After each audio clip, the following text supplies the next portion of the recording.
जानकी वल्लभो विजयते। श्री रामचरितमानस बालकांड।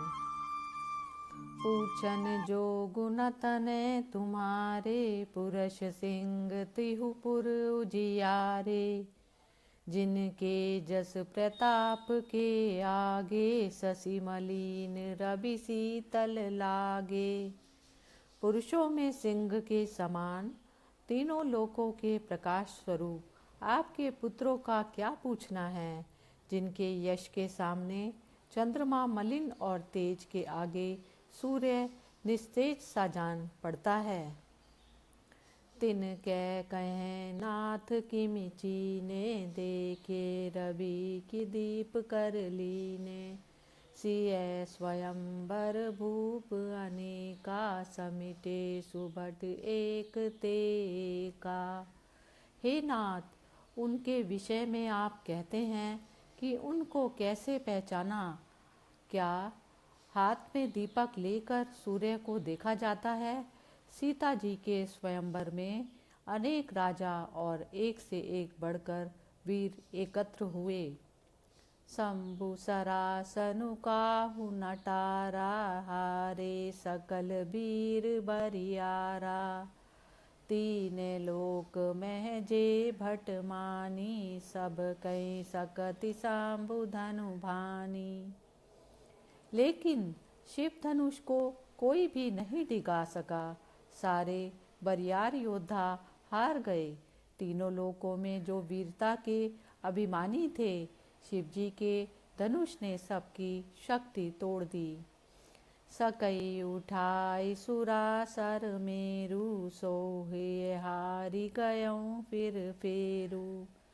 जेहि कौतुक शिव सैलु उठावा, सोते ही सभा पराभव पावा। वह बाणासुर भी जो सुमेरु को उठा सकता था, हृदय में हार मानकर परिक्रमा करके चला गया। और जिसने खेल में ही कैलाश को उठा लिया था, उस रावण ने भी उस सभा में पराजय ही पाई। तहाँ राम रघुवंश मनि, सुनय महामहिपाल। भंजऊ चाप प्रयास बिनु, जिमि गजु पंकज नाल। मंगल भवन अमंगल हारी, द्रवौ सो दशरथ अजिर बिहारी। हे महाराज, सुनिए, वहाँ रघुकुल शिरोमणि श्री रामचंद्र जी ने शिव जी के धनुष को बिना प्रयास के ही वैसे ही तोड़ डाला, जैसे हाथी कमल की डंडी को तोड़ डालता है। सुनी सरोष भृगुनायक आए, बहु भांति तिन आँखि दिखाए।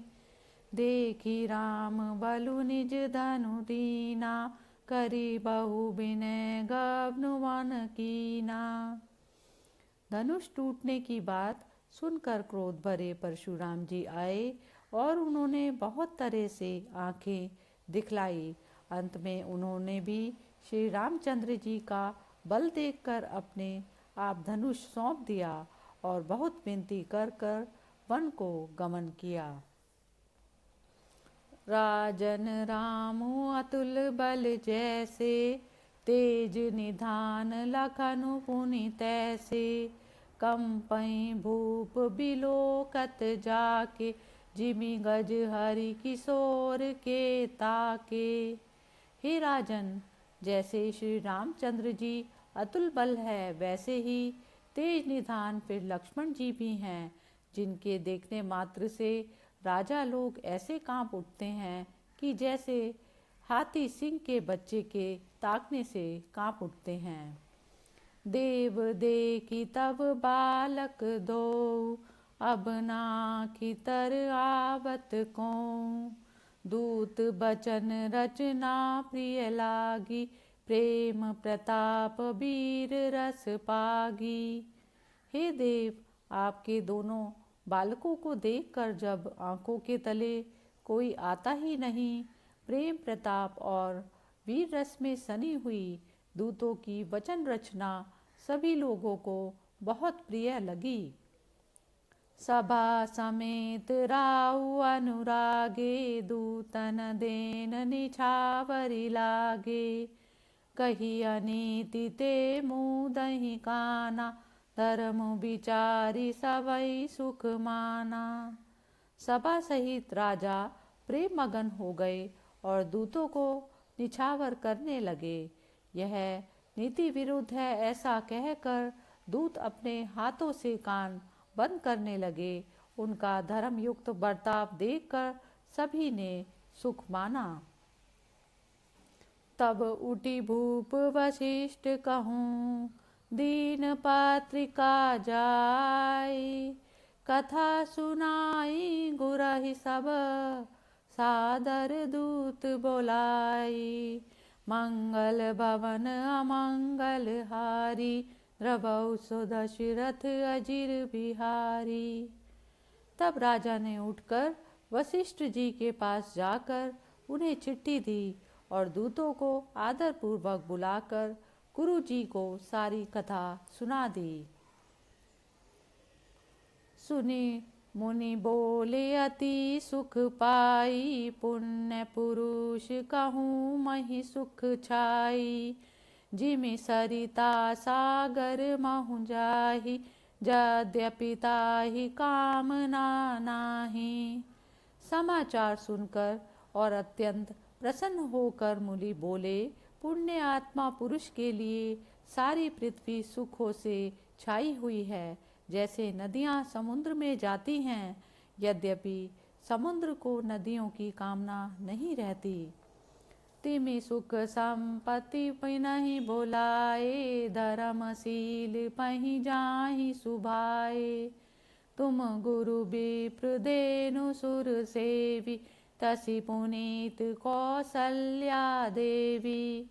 ठीक वैसे ही सुख संपत्ति भी बिना बुलाए स्वाभाविक ही धर्मात्मा के पास चली जाती है। जैसे तुम गुरु, ब्राह्मण, गाय और देवता की सेवा करने वाले हो, वैसे ही पवित्र आचरण करने वाली कौशल्या देवी भी हैं। सुकृति तुम समान जग माही, भयउ नाय को होने नाही। तुम ते अधिक पुण्य बण काके, राजन राम सरिस सुत जाके। तुम्हारे समान पुण्य आत्मा जगत में ना कोई हुआ है, ना होने की ही वाला है। हे राजन, तुमसे अधिक बड़ा पुण्य और किसका होगा, जिसके राम सरीखे पुत्र हैं। वीर विनीत धर्म व्रत धारी, गुण सागर बर बालक चारी। तुम कहूँ सर्व काल कल्याणा, सजहूँ बरात बजाई निशाना। और जिसके चारों श्रेष्ठ बालक वीर, विनम्र, धर्म के व्रत को धारण करने वाले और गुणों के समुद्र है, तुम्हारे लिए सदैव मंगल ही मंगल है। अतएव नगाड़े बजवाकर बारात सजाओ। चलहूँ बेगी सुनी गुरु वचन, भले नाथ सिरुनाई। भूपति गवने भवन तब, दूतन वासुदेवाई। मंगल भवन अमंगल हारी, द्रवौ सो दशरथ अजिर बिहारी। और चलो जल्दी चलें। गुरु जी के वचन सुनकर हे नाथ बहुत अच्छा कहकर और सिर नवाकर तथा दूतों को डेरा दिलवाकर राजा महल में पधारे।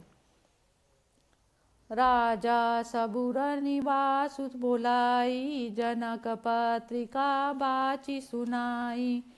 सुनी संदेशु सकल हर्षानी, अपर कथा सब भूप बखानी।